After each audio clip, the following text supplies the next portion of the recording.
പാർലമെന്റിൽ പ്രധാനമന്ത്രിയുടെ മറുപടി പ്രസംഗം കണ്ടല്ലോ. രാഹുലിന്റെ ചോദ്യങ്ങൾക്ക് മറുപടിയുണ്ടോ? ഇന്ന് പ്രധാനമന്ത്രി ഉപയോഗിച്ച ചില പദങ്ങൾ പരാന്ന ഭോജി എന്ന് വിളിച്ചിരിക്കുന്നത് കോൺഗ്രസിനെയാണ്, ബാലക് ബുദ്ധി എന്ന് വിളിച്ചിരിക്കുന്നത് രാഹുലിനെയാണ്. രാഹുലിനെ മുമ്പ് പപ്പു എന്ന് വിളിച്ച പപ്പു എന്ന പ്രയോഗത്തിൽ നിന്നിപ്പോൾ ബാലനാക്കിയിരിക്കുന്നു. ഇപ്പോഴും കുട്ടികളുടേതുപോലുള്ള മനസ്സാണ്, കാര്യങ്ങൾ മനസ്സിലാക്കാൻ ഇപ്പോഴും ബുദ്ധിയില്ല എന്നാണ് അദ്ദേഹം ആവർത്തിച്ച് പലയിടത്തായി അത് പറഞ്ഞു.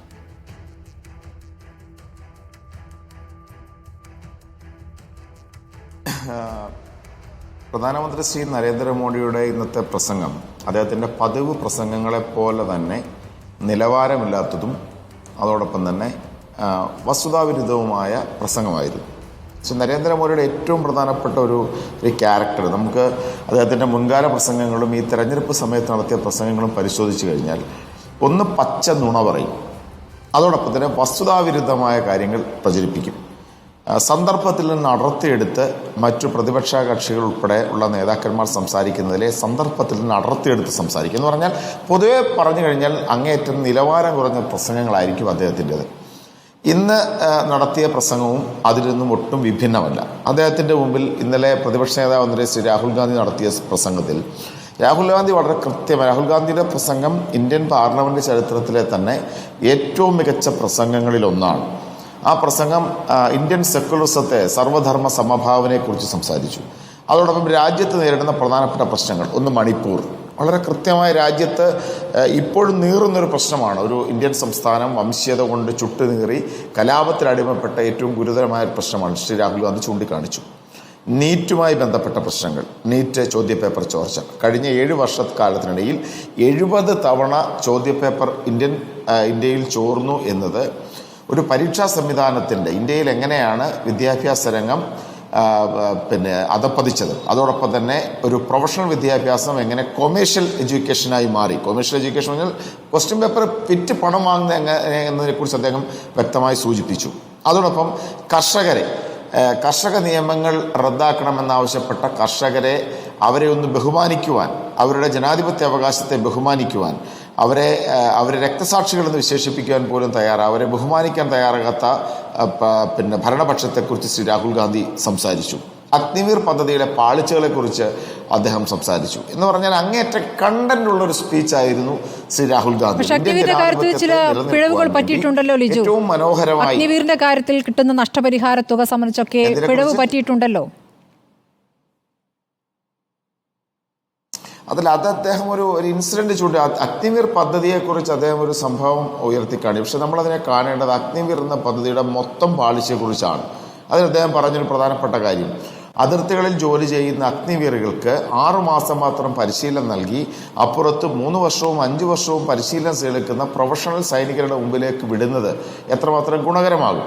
അവരൊരു പൂർണ്ണ സൈനികർ എന്ന തരത്തിൽ അവർക്ക് അംഗീകാരം ലഭിക്കുന്നില്ല. മാത്രമല്ല തൊഴിൽ സുരക്ഷിതത്വമില്ല. ഉത്തരേന്ത്യൻ സംസ്ഥാനങ്ങളിലെ, പ്രത്യേകിച്ച് പഞ്ചാബ്, ഹരിയാന തുടങ്ങിയ സംസ്ഥാനങ്ങളിൽ ഒരു പ്രധാനപ്പെട്ട തെരഞ്ഞെടുപ്പ് പ്രചരണ വിഷയമായി മാറിയതുപോലും ഈ അഗ്നിവീർ പദ്ധതിയായിരുന്നു. കാരണം അവിടെയൊക്കെയുള്ള ചെറുപ്പക്കാർക്ക് ഏറ്റവും കൂടുതൽ തൊഴിൽ നൽകിയിരുന്നത് ഇന്ത്യയിലെ ഏറ്റവും വലിയ തൊഴിൽദാതാക്കന്മാരിൽ ഒരാളായ ഇന്ത്യൻ സൈന്യമാണ്. അവരുടെ തൊഴിൽ സുരക്ഷിതത്വം നഷ്ടപ്പെട്ടു. ഇത്തരം പല പ്രശ്നങ്ങൾ അതിൽ അടങ്ങുന്നുണ്ട്. അതൊരു നഷ്ടപരിഹാരത്തിൻ്റെ മാത്രം പ്രശ്നമല്ല, അതിൽ തൊഴിൽ സുരക്ഷിതത്വമുണ്ട്, ഇന്ത്യൻ സൈന്യത്തിൻ്റെ എഫിഷ്യൻസിയുടെ പ്രശ്നമുണ്ട്, നമ്മൾ നമ്മുടെ സൈനികർക്ക് കൊടുക്കുന്ന ബഹുമാനത്തിൻ്റെ പ്രശ്നമുണ്ട്. അങ്ങനെ പല പ്രശ്നങ്ങളാണ് അഗ്നിവീർ വിഷയം പാർലമെൻറ്റ് ഉയർത്തിക്കൊണ്ട് ശ്രീ രാഹുൽ ഗാന്ധി സംസാരിച്ചത്. അതോടൊപ്പം ഇന്ത്യൻ സംസ്കാരത്തെക്കുറിച്ച്, പ്രത്യേകിച്ച് ഇന്ത്യയിലെ ഭൂരിപക്ഷ മതമായ ഹിന്ദുമതത്തിൻ്റെ സംസ്കാരം എത്രമാത്രം സഹിഷ്ണുതയുള്ളതാണെന്നും ആ സഹിഷ്ണുതയുള്ള സംസ്കാരം പ്രത്യേകിച്ച് ഭഗവാൻ ശിവനെ ഉയർത്തിക്കാണിച്ചുകൊണ്ട്, അതൊരു സിമ്പലായി ഉയർത്തിക്കാണിച്ചുകൊണ്ട് അത് എത്രമാത്രം മറ്റ് സംസ്കാരങ്ങളുമായി അല്ലെങ്കിൽ മറ്റ് മതങ്ങളുമായി റിലേറ്റഡ് ആണ്, ഇസ്ലാമിക സംസ്കാരത്തിലും ബൗദ്ധ സംസ്കാരത്തിലും സിഖ് മതവുമായി ബന്ധപ്പെട്ടും ജൈന മതവുമായി ബന്ധപ്പെട്ടും എല്ലാം ഉയർത്തി കാണിക്കുന്നത് സമാധാനത്തിൻ്റെയും ഭയരാഹിത്യത്തിൻ്റെയും ഒരു കൾച്ചറാണെന്ന് അദ്ദേഹം എത്ര മനോഹരമായി സംസാരിച്ചു. മോഡിയുടെ പ്രസംഗം ശ്രദ്ധിക്കൂ.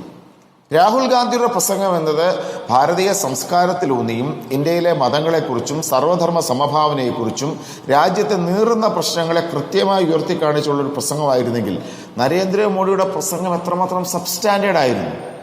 വ്യക്തിഹത്യയിൽ മാത്രം അധിഷ്ഠിതം.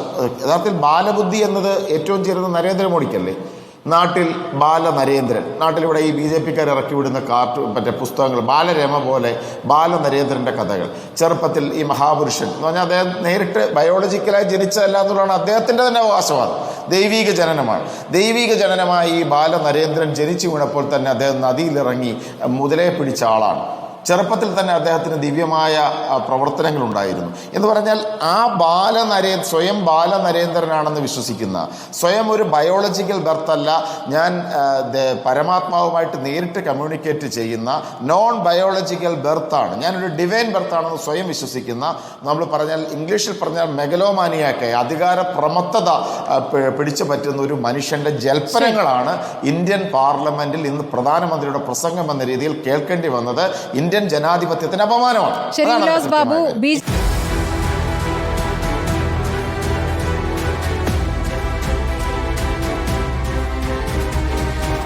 ഡിബേറ്റ് വിത്ത് സ്മൃതി പരുത്തിക്കാട്.